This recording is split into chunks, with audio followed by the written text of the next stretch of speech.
जय भारत, जय महाराष्ट्र. नमस्कार.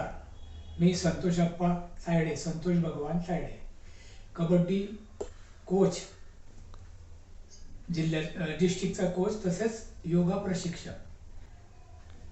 मी कबड्डीला जवळजवळ 30, 40, 50 वर्ष दिलेले आहे. तसेच योगाला 30 ते 40 वर्ष आणि 20 वर्षापासून मी योग प्रशिक्षक आहे. माझं वय 72 वर्ष. हा व्हिडिओ बनवण्याचा माझा उद्देश या धकाधकीच्या जीवनामध्ये प्रत्येकाला योगाचं उद्दिष्ट कसा करायचा त्याबद्दल मी सांगणार आहे.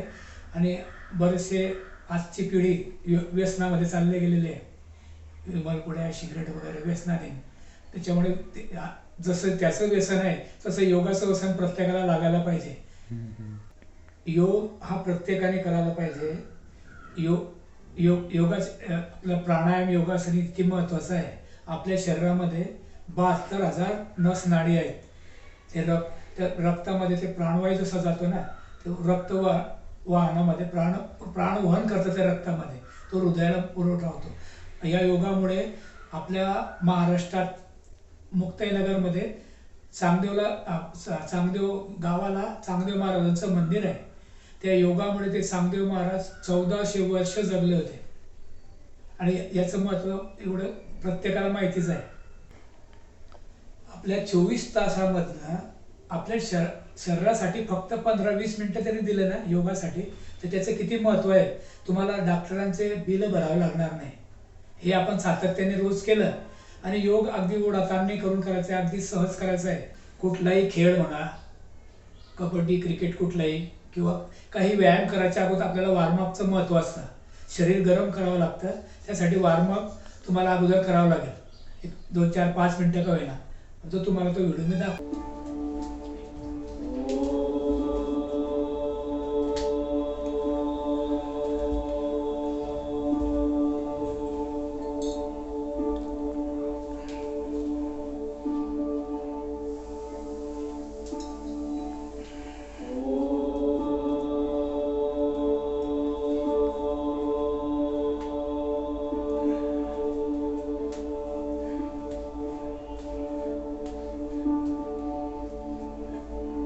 वॉर्मअप आटोपल्यावर आपण प्राणायाम घेऊ.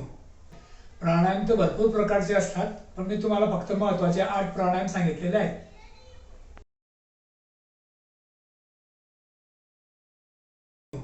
प्राणायाम मध्ये ओंकारनाचा पूर्ण श्वास घ्यायचा.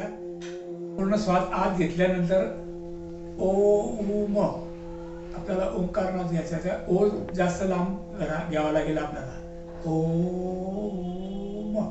ओ जास्त वेळ घ्यायचा आहे. आपल्या क्षमतेनुसार ओम करायचा आहे.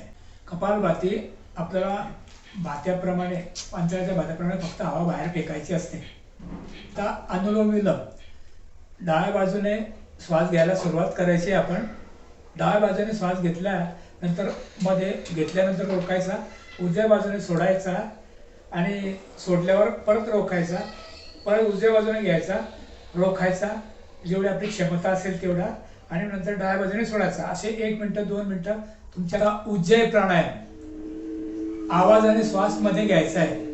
आपला पूर्ण श्वास बाहेर सोडल्यानंतर आवाजाने गळ्याचे सर्व तुमचे आजार, थायरॉइड वगैरे सर्व नाहीसे होतील. आवाजाने श्वास मध्ये घ्यायचा आहे गळ्याने. आता पुढचा प्राणायाम भस्त्रिका. भस्त्रिकामध्ये फक्त छातीमध्ये हवा घ्यायची आहे आणि छातीतून बाहेर सोडायची. छातीत घ्यायची, छातीतून बाहेर सोडायची. पोटामध्ये हवा जात नाही, त्याला भस्त्रिका म्हणतात. भ्रामरीमध्ये 2 अंगठे आपले कानात घालायचे आहेत, 2 कपाळावरती, 2 डोळ्यावरती ठेवायचे आहे आणि तो काळा भोंगरा ज्याप्रमाणे बोलतो ना त्याप्रमाणे ओ करायचं आहे. त्याला भ्रामरी प्राणायाम म्हणतात. आता बाह्य प्राणायाम बघा. बाह्य प्राणायाम सकाळी सर्व प्राणायाम आपल्याला सकाळच्या सत्रात करायचे. पोटात अन्न नाही, पाणी नाही त्यावेळेला. आता श्वास बाहेर सोडल्यानंतर पोट ढिलं सोडायचं आहे आणि पोट मध्ये ओढायचं आहे. जेवढ्या वेळ आपली शक्ती असेल तोपर्यंत पोट मध्ये ओढून ठेवायचा. प्राणवायू मध्ये नाही, काहीच मध्ये नाही. अग्निसार मध्ये तसंच आहे. आपल्या पोटातली पूर्ण हवा बाहेर सोडायची आणि बाहेर सोडल्यानंतर पोट ढिलं सोडायचं, मध्ये आतमध्ये बाहेर, मध्ये आत बाहेर, मध्ये त्याला आतड्याकडे पूर्ण मध्ये बाहेर करायचं. अंतरकुंभक म्हणजे श्वास आत घेऊन रोखून ठेवायचा असतो, आत घेऊन रोखायचा असतो. ते तुम्ही तसे पाण्यावर आपण तरंगतो ना चित्त झोपल्यानंतर, त्या ठिकाणी त्याचा फायदा होतो. श्वास मध्ये घेऊन आतमध्ये रोखून ठेवायचा, त्यामुळे सर्व शरीराचं वजन हलतं.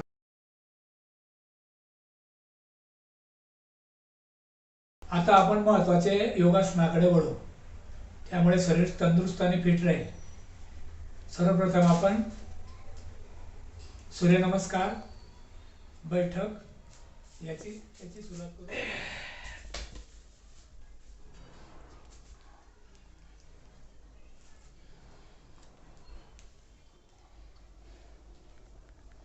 मंडूकासन मध्ये सर्वात प्रथम वज्रासनात बसायचं आहे. वज्रासनात बसून मग त्याप्रमाणे तुम्हाला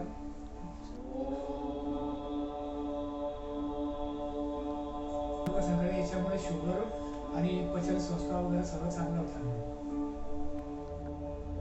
आता बटरफ्लाय, फुलपाखरपणे आपले पाय असे करून बटरफ्लाय करायचं आहे. बटरफ्लाय झाल्यानंतर त्याच्यावर पंजे जोडून त्याच्यावर बसायचं, त्याला भद्रासन किंवा गोरक्षासन म्हणतात. भुजंगासन फार महत्वाचं आहे. आपला मेरुदंड वगैरे शेवटपर्यंत चांगला राहिला पाहिजे म्हातारपणी सुद्धा, त्यासाठी भुजंगासन करायचं आहे. भुजंगासन करताना आता ते दिसतं तिथे, त्यांना हात जवळ ठेवायचे आणि आपले नाभी जे आहे ना ते जमिनीला टेकलेले असू द्यायची आहे आणि तसंच वरती जायचं आहे. असं खालीवर करावं लागेल, त्याला भुजंगासन असं म्हणतात. तर सर्वांगासन विद्यार्थी, डॉक्टर, इंजिनियर या सर्व लोकांनी करायला पाहिजे.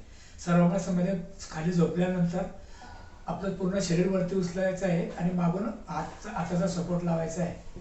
आपण याच्यामध्ये शीर्षासनासारखा धोका नाही. हे किती मिनिटं केलं तरी चालेल, 20 मिनिटं, 15 मिनिटं, अर्धा तास, आपल्या क्षमतेप्रमाणे त्याचा टाइम वाढवू शकतात तुम्ही. आणि त्याच्यानंतर त्याच पाय मागे टेकवले म्हणजे तुम्हाला हलासन मिळतंय, हलासन करायचं आहे. शीर्षासन तुम्हाला सुट जमणार नाही, त्यासाठी आपण अगोदर भिंतीला टेकून करायचं आहे. भिंतीला पाय लावून करायचे, नंतर मग हळूहळू आपली प्रॅक्टिस झाल्यानंतर आपण सुट शीर्षासन करायचं आहे.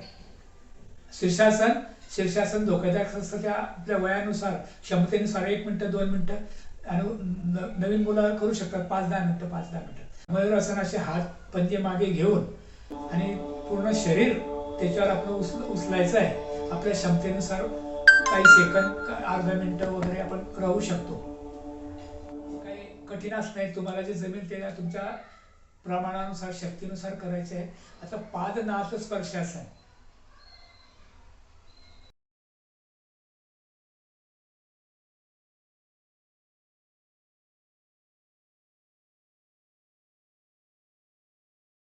मध्ये ताडासन हे फार महत्वाचं आहे. पंजे बोट खाली टेकून टाचा उंचवायचे आहेत आणि वरती ताट उभं राहायचं, त्याला ताडासन म्हणतात. पश्चिमोत्तानासन, या पश्चिमोत्तानासनचे शीर्षासन आणि सर्वांगासनाचे फायदे सुद्धा याच्यात मिळतात. तर पाय लांब करून, अंगठे पकडून डोकं गुडघ्याला टेकवायचं असतं, त्याला पश्चिमोत्तानासन असे म्हणतात.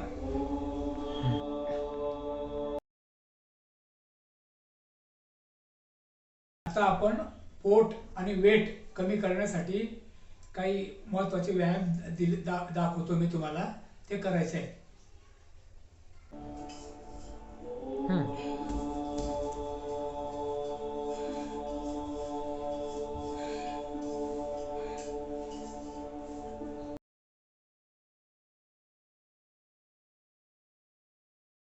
आता काही बऱ्याच लोकांना कमरेचा त्रास होतो ना, त्यासाठी कमरेचे आसन घ्यायचे. मर्कटासन, 2-3 प्रकारचे ते आसनं आहेत, ते तुम्ही बघावे.